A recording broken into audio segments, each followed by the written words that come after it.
Medellín tiene una historia de construcción de bandas y organizaciones criminales que viene desde mucho tiempo atrás, desde los años 70, los años 80, ligado, por ejemplo, al narcotráfico, a los campamentos de paz, del proceso del periodo del diálogo, a la misma movilidad social.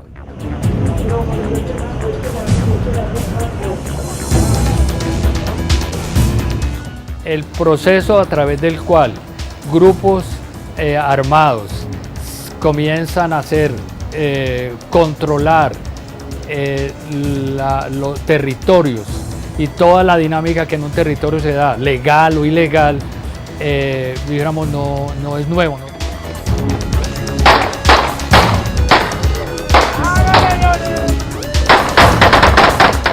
El año pasado, precisamente el 2017, fue un año de lucha frontal en contra de las estructuras criminales en Medellín. Más de 40 cabecillas de primer nivel capturados ya, que se encuentran en proceso de judicialización y algunos de ellos ya en la cárcel pagando sus condenas, y más de 1.100 integrantes de grupos delincuenciales organizados de la ciudad, que hacían parte de las grandes ODINES, que también fueron capturados y que por supuesto ahorita están purgando sus condenas o también en un proceso de carácter judicial.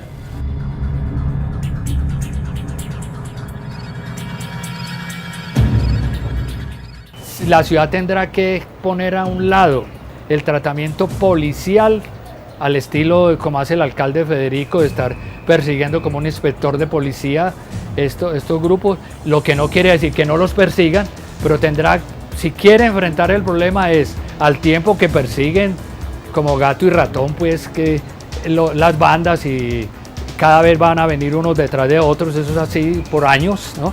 Tendrá que tratar el problema como un problema social y político, y eso exigirá un cambio completamente de paradigma en la ciudad. Incluso nosotros pensamos que si se incluye el tratamiento social y político de las bandas de la ciudad, el modelo Medellín hay que volverlo a hacer.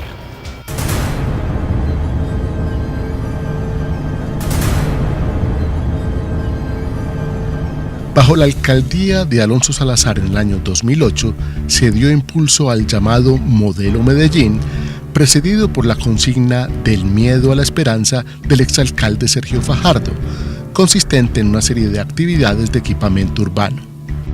Estas, a su vez, fueron iniciadas por el también exalcalde Luis Pérez. El modelo tomó forma en construcción y dotación de instituciones educativas, bibliotecas, parques, sistemas de movilidad novedosos y el desarrollo del presupuesto participativo. Para las cifras oficiales, se logró disminuir el número de muertes violentas en la ciudad, principal propósito de estos programas de gobierno. Aunque es claro que esta disminución de muertes violentas también ha sido el resultado de dinámicas sociales y pactos concertados, investigados, denunciados y bien documentados entre grupos ilegales y la institucionalidad. Este modelo, que ha sido exportable también a otras ciudades de América Latina, se inició con Sergio Fajardo y logró ser continuado en parte hasta la administración de Aníbal Gaviria, poniendo a Medellín en la escena internacional como metrópoli ejemplo.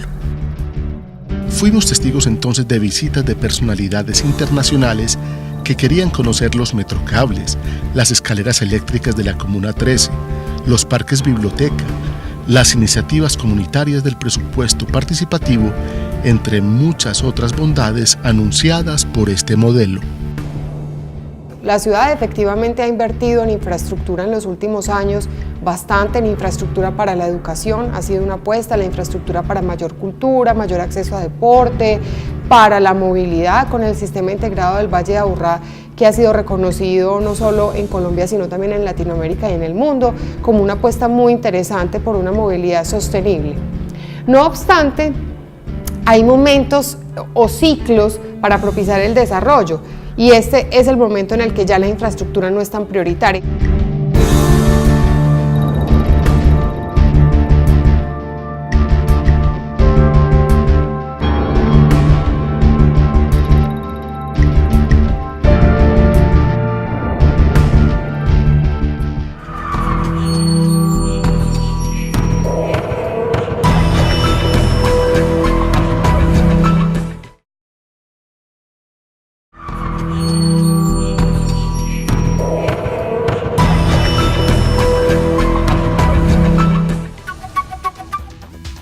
En La Verdad Sea Dicha, estaremos analizando la problemática de seguridad en Medellín, el empresarismo del crimen presente hoy en la cotidianidad de casi todos los habitantes de la ciudad y el agotamiento de un modelo que hoy exige respuestas más contundentes a los males que están acabando con sus habitantes. No es primera vez que Medellín es modelo, ¿sí?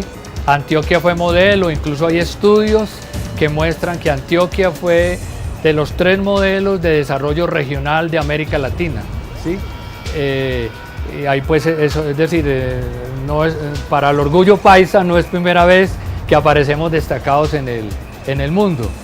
Este que llaman modelo Medellín, que es una declamación o una declaración que hace Alonso Salazar en 2008, consiste en que es posible, según esa teoría, que con todo este urbanismo social, con todos esos procesos de participación y de corporativismo comunitario, con la dinámica de legalización, se ha configurado una propuesta para hacer frente a la violencia urbana y que esa propuesta rinde, según esa teoría, rinde resultados de tal manera que ha conseguido bajar de 381 muertos por 100.000 habitantes en 1991 a 20 muertos por 100.000 habitantes en 2016.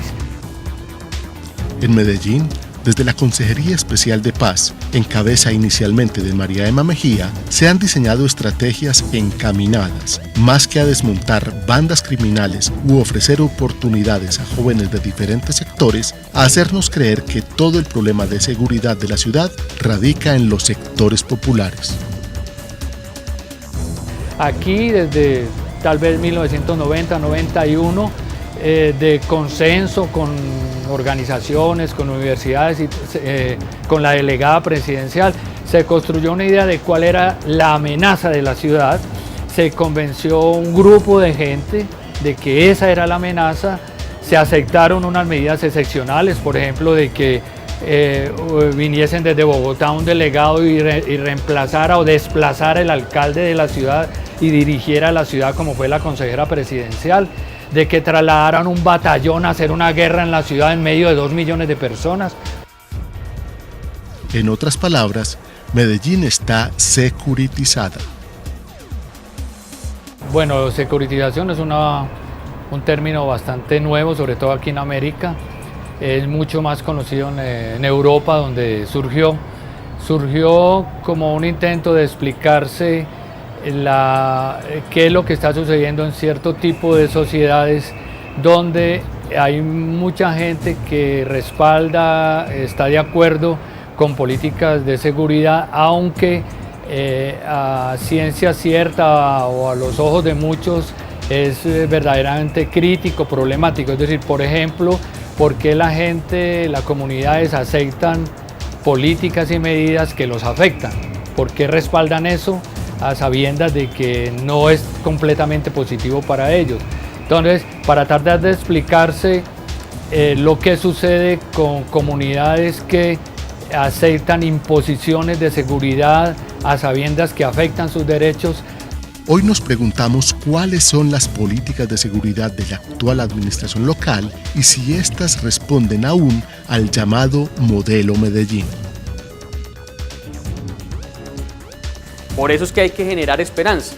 La generación del no futuro es la generación finalmente del mundo criminal. La generación de la esperanza, que está basada en las oportunidades, que está basada en el desarrollo del territorio, que está basada en la educación superior, que está basada en la existencia de trabajos oportunos, es la gran oportunidad que tiene Medellín para superar este punto de inflexión en donde ya los grandes criminales están bajo el poder del Estado, sometidos al poder del Estado, en el que hay unos cuantos que quieren en este momento llegar a donde están los grandes criminales, y en este punto de inflexión tenemos la capacidad, mediante por supuesto el control, pero más importante ahora, mediante las oportunidades y la integración social, de sacarlos de esta dinámica.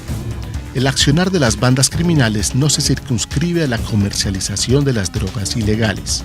su empresarismo violento se extiende a ofrecer, de manera obligada, servicios de seguridad en negocios y actividades como explotación sexual, transporte, vigilancia en barrios y extorsión a obras públicas. Con su coerción, estos grupos incluso llegaron a permear una iniciativa que pretendió privilegiar las necesidades locales y darles solución: el presupuesto participativo. En el informe de 2016 del Observatorio de Derechos Humanos y Paz del IPC, señaló, citando fuentes policiales, que para el centro de la ciudad se calculan alrededor de 7.000 víctimas de las diferentes organizaciones criminales herederas de las Convivir, entre las que se incluyen trabajadores informales y trabajadoras sexuales. Del mismo modo, el gremio de transportadores ha señalado que pagan varias sumas de dinero por extorsiones a diferentes grupos armados, bien sea por el parqueo de los vehículos, el tránsito de los mismos por las zonas de fronteras arbitrarias, mal llamadas fronteras invisibles, por compras obligadas de boletas para rifas ilegales y un largo etcétera. La alcaldía ha hecho los últimos días jugadas acertadas para mejorar el pie de fuerza que aumentó. Ayudó muchísimo, eso es un mensaje claro a las personas para que no cometan delitos o se rebaje ese tema, y también el tema de la contravención. ¿Por qué durante tantos años se ha mantenido el problema de las bandas delincuenciales en el Valle de Aburrá, en los mismos territorios donde han operado desde hace más de 3 generaciones? Mire, una política real de seguridad tiene que auscultar primero esa historia, cómo han surgido y los factores que han incidido en la construcción de las bandas criminales. Ahí hay fenómenos el fenómeno del narcotráfico, hay fenómenos de desigualdad social, de exclusión social, hay fenómenos de oferta criminal, de imaginarios colectivos, es decir, culturales, hay fenómenos culturales. O sea, tiene que ser una política de seguridad, no puede ser una política que simplemente enfrente las cabecillas de unas bandas criminales, sino que primero enfrente las organizaciones en su conjunto, enfrente el fenómeno, pero además mire las causas que están generando ese fenómeno. De un lado está el asunto de la falta de estrategias que vayan a la raíz del problema, pero hay otros problemas de fondo que el modelo Medellín no ha contemplado. Y es de pronto la crítica que hacemos, dijéramos, desde la investigación, de que ese modelo Medellín es un modelo incompleto, que es un modelo que no deja ver tras suyo el problema de un urbanismo de obras, mucho cemento, sin medio ambiente, por ejemplo. Y aquí tenemos en la Oriental un ejemplo. Aquí se tumbaron los árboles para hacer unas pirámides de cemento, y ahora van a tener que volver a quitar las pirámides porque ya se ve que se necesitaban los árboles.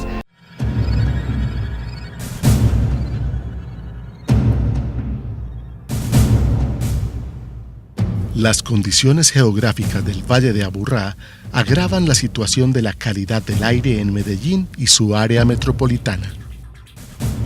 Actualmente en la ciudad existe un gran número de vehículos particulares que están siendo ocupados en promedio por una persona, o sea, prácticamente tenemos cuadruplicados el parque automotor debido a que podemos optimizar esas emisiones generadas por cada vehículo al estar distribuidas solo en la carga de una persona.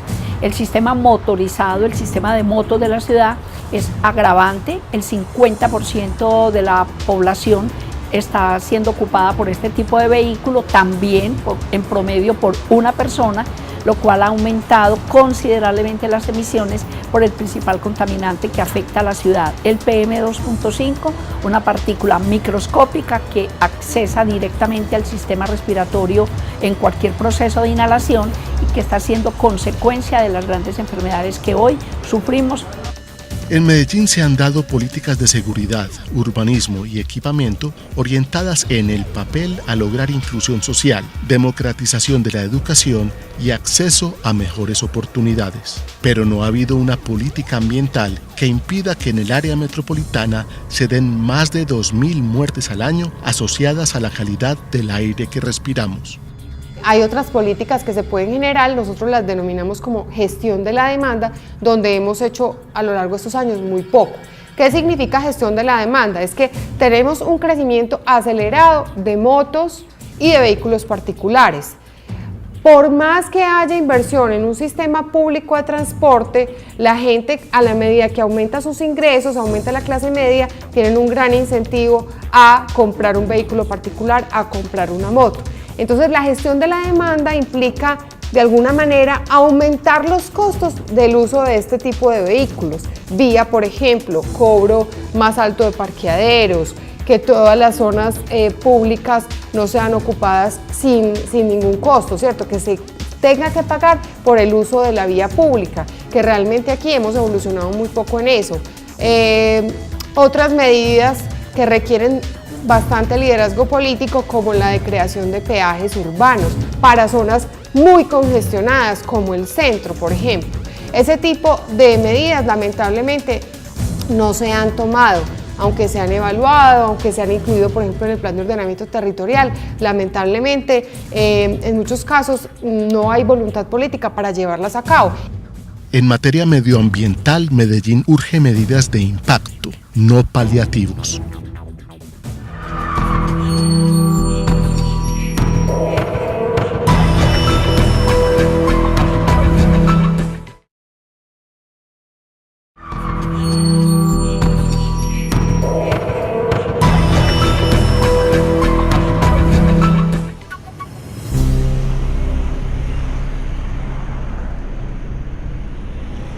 Estas bibliotecas, parques, centros de convenciones, elegantes hoteles, grandes intercambios viales, sistemas masivos de transporte contrastan con estas viviendas que albergan personas con hambre, sin educación y sin acceso a un sistema de salud.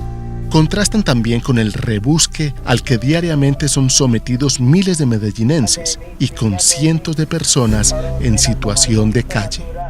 Mi postura es esta, digamos, eso no está mal, yo digo que está muy bien que los barrios tengan metrocable, que alguna vez hablaba con una señora de la sierra, ahorita que pusieron el cable de la sierra, ella decía que a mí se me ha rebajado como en un 70% de los costos de pasaje, porque yo antes tenía que coger 4 y yo ahorita me subo aquí en el metrocable de la sierra y yo tengo que ir hasta Mallorca y eso me ha rebajado, eso no lo podemos negar, eso está bien, digamos que eso mejora, hace correctivos un poco a los niveles de pobreza y a las condiciones de conectividad.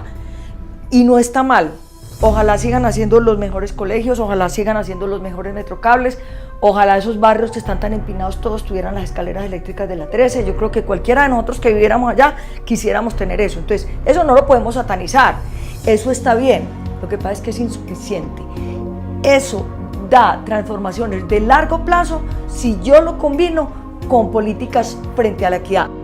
Y hay un componente adicional que no se está teniendo en cuenta en el momento de trazar estrategias de equidad.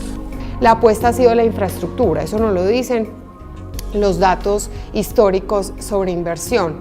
Pero ha habido muy poca inversión en temas como la capacitación para los maestros, los planes de mejoramiento. Entonces, fundamental para generar mayor equidad no es solo el acceso a la educación, sino la calidad de la educación. Y la calidad de la educación, hay suficiente evidencia que nos muestra ahora que cuando estamos analizando las instituciones educativas, el rol del maestro es fundamental.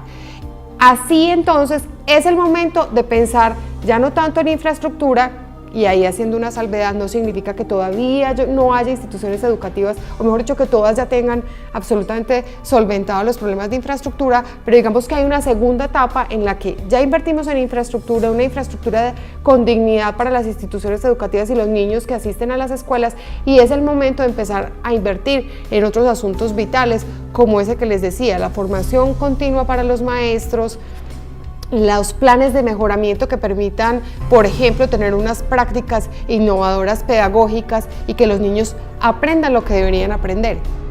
Medellín no puede actuar sola. Lo analizado hoy tiene una clara conclusión. Estamos en mora que el área metropolitana deje de ser simplemente una oficina de repartición de dinero y tome la rienda de la dirección política del Valle Metropolitano. Evidentemente, este problema de coerción extorsiva exige un tratamiento al menos metropolitano, pero ya sabemos que en Río Negro se habla de que llegaron las comunas, ¿no? Etcétera, y el fenómeno se ha ido expandiendo y se va a seguir expandiendo. Ahora con la salida de las FARC, pues ya se sabe que hasta Ituango está llegando los Pacheli. Entonces, ese problema es un problema que cada vez va a exigir un tratamiento mucho más global. En medio de todo este análisis, queda en evidencia nuestra capacidad resiliente para exigir y avanzar hacia el deseo de construir una mejor sociedad.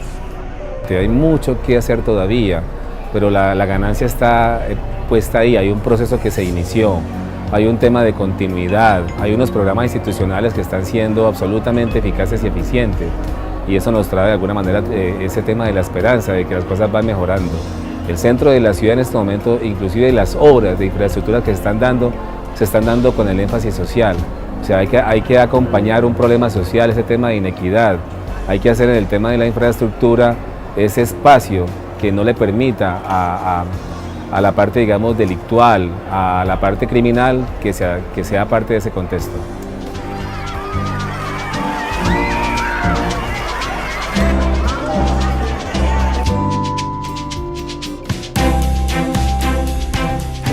Medellín podía volverse capital mundial en exploración de alternativas frente a las mafias, por ejemplo. No ganamos nada en estar diciendo que derrumbemos el edificio Mónaco, etcétera. Ese no es el problema. El problema es que tenemos un pasado que nos dejó una herencia terrible y tenemos que hacer frente a eso, pero nos podríamos ingeniar estrategias y mecanismos y presentarlos en el mundo, porque si algunos pueden hablar de eso somos nosotros. Entonces, aquí hay una vitalidad, hay una creatividad enorme que no se puede despreciar, que incluso pese a que no haya sido muy estimulada, sin embargo rinde enormes frutos. Entonces, eso da mucha confianza, da mucha esperanza de que podamos solventar toda la problemática que tenemos, ¿no? Esa fuerza creativa, esa capacidad para hacer frente a la violencia, al daño, esa capacidad para levantarse cuando se es agredido, no es común. No es común, eso es una fortaleza, dijéramos, que tiene esta comunidad. Por eso, pues, es a eso lo que hay que recurrir, eso es lo que hay que estimular.